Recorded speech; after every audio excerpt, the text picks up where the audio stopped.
Welcome back. With me right now from Third Mutual is Director Jules Zalon. And Jules, you're going to be talking about water conservation. And yes, I understand that maybe after we had that announcement earlier last year, actually at the end of summer, that maybe the drought conditions are somewhat over. But we also have to consider that we still have to watch what we use, and maybe to keep people in the pattern that they were a year ago, right? Actually, we were terrific a couple of years ago when the drought first hit, or when we had a real program for handling the drought. I guess it was a couple of years ago. We had big signs, reduce your waters, and we were terrific. We were looking for a 25% reduction.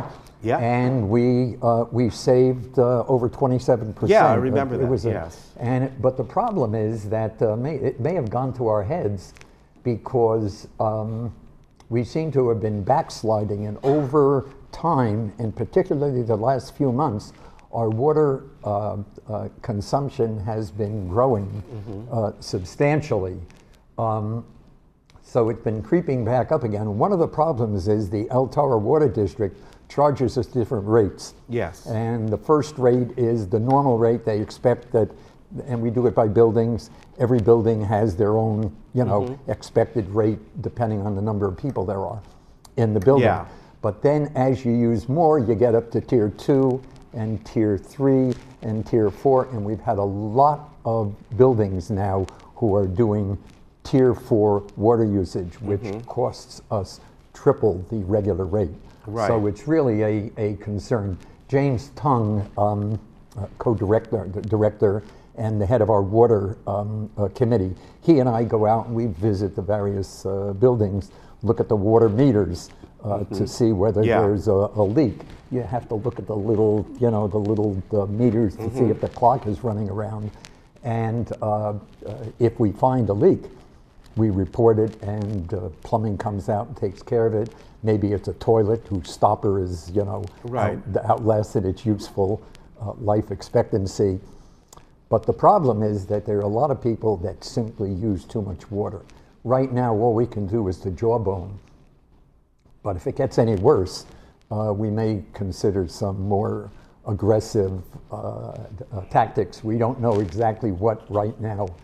But it's really a wonderful experience going out and meeting people. You're on your hands and knees looking in this crypt to read the meter, and people come up and they say, "Are you okay?" Somebody said, "Shall I call an ambulance?" Yeah. So it's we've had some fun experiences there. There are a number of ways in which we can conserve water, and which we're doing it. One of them is turf reduction. We're pulling out grass and putting in drought-resistant plants. And there's actually a company that has a deal with the Los Angeles Water District, in which the water district pays them, I think, $3 a square foot to pull out grass. I think I forget the name of that company, but I remember seeing a report on that. Yeah, I mean, a couple years ago. Dealing with a fairly substantial lawn, you're talking about more than a few bucks, and they will kick back a certain amount of it to the homeowner. Right. Of course, that doesn't compare, I guess, to the amount of water you need to grow cattle. I think cattle cost, 1,800 gallons of water for 1 pound of beef? Yeah, I guess, something like that, but still, we have UGMO, which is an underground metering arrangement we have with a company that comes in, hooks up to our irrigation, and has sensors in the ground, so that we only use as much water as we absolutely need. Right. And when we save water, we split the savings with this company.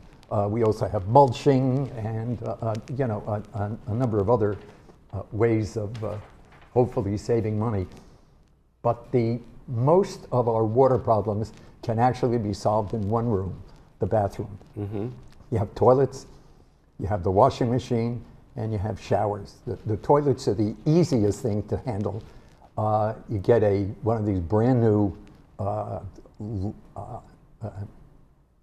And the low flush It's toilets, the yeah. low flush dual use Right.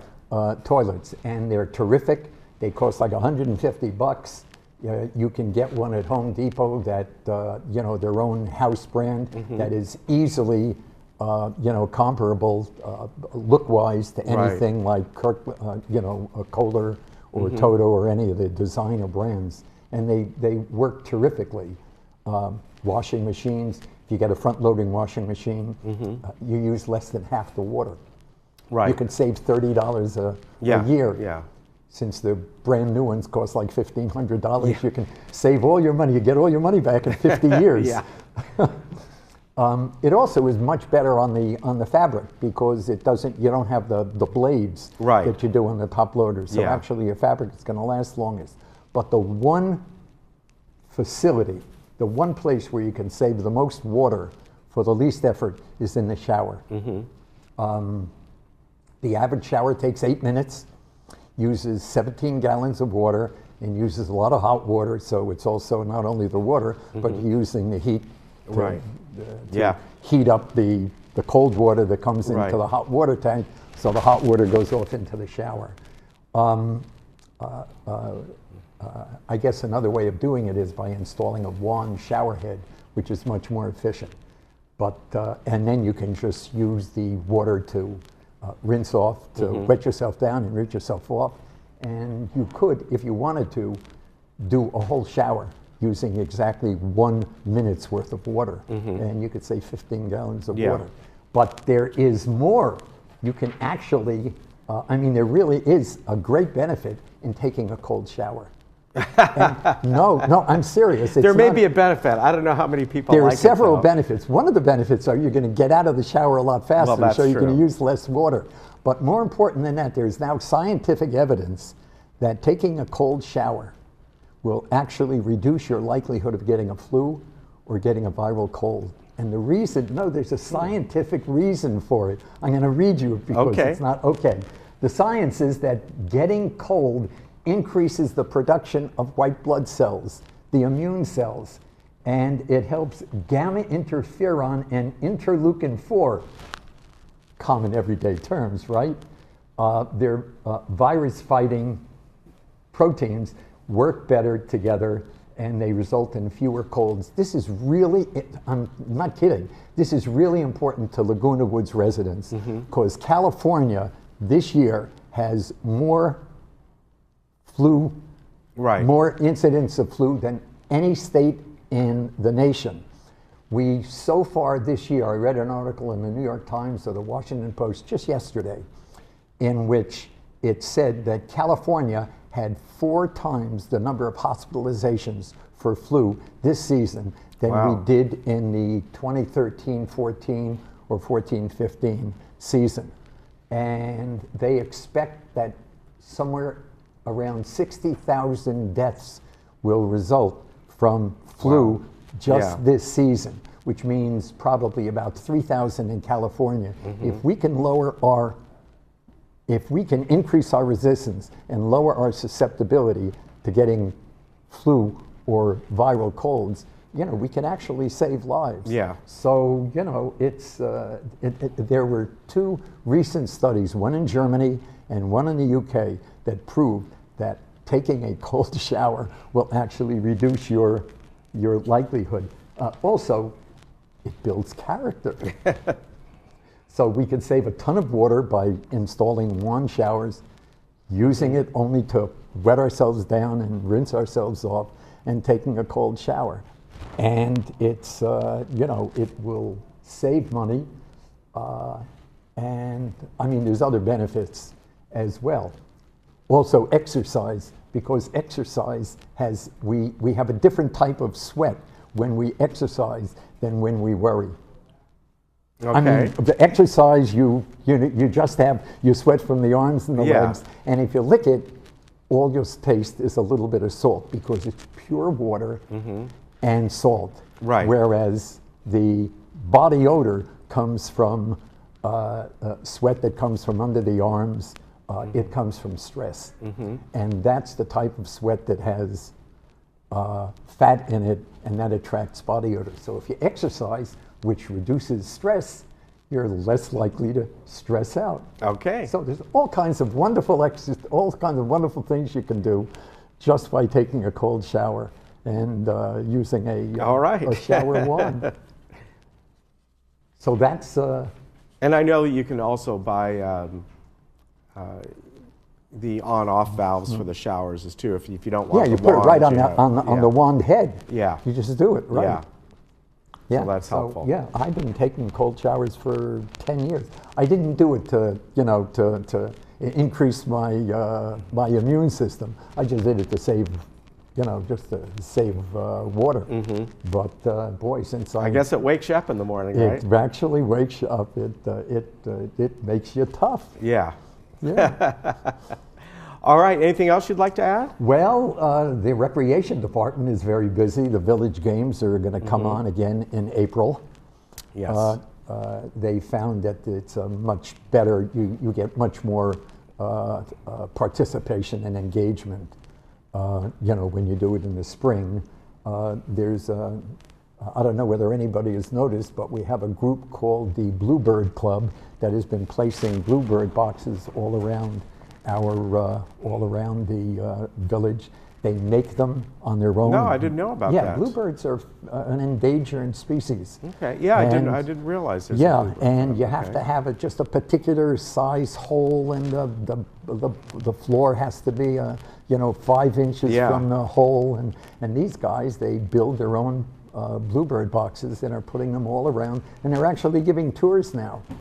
Wow, and I didn't realize that. The old pros just finished auditions for Noel Coward's Blight Spirit, which will also be in April. So there's always wonderful stuff going on in this town. It's really a great place to live. Yeah, very good. Yes. And I know you've talked about in the past how all the wonderful programs that are not over here, but at Soka University, and other places as well. You can go up to UCI and things like that. There is a new organization which is, and they're really ambitious. They have a program for the Anaheim Performing Arts Center, and this is supposed to, if it works, it's going to be bigger than Lincoln Center. Yes, yeah. $700 million project. I've seen the programs. It's remarkable. Yeah, I've been in touch. They've been here before talking to us, and we'll probably have them on again. So I've seen the renderings of that. Howard Knoll is the principal. Yes, exactly. The principal motivator. Yeah, but the stuff that's around here generally, we saw Emmanuel Axe over at Soka a couple of weeks ago. It probably the best sound we've ever heard, and it's a beautiful little 1,200 seat arena, and the prices are phenomenal. I think we paid $32 or something like that for second row seats. I mean, there's a lot right here. You don't need to spend a lot. Terrific stuff. Absolutely great. Very good. Yeah, well, really enjoying being here. All right. Well, I appreciate you coming by. I know you got a bike ride to do. Yes. Yeah, there you go. keeping that exercise up, right? Relieving stress. Yes, thank you. All right. Good to see you, sir. Good to see you. All right. Take care. All right. Bye-bye. We'll be back. Thanks. So.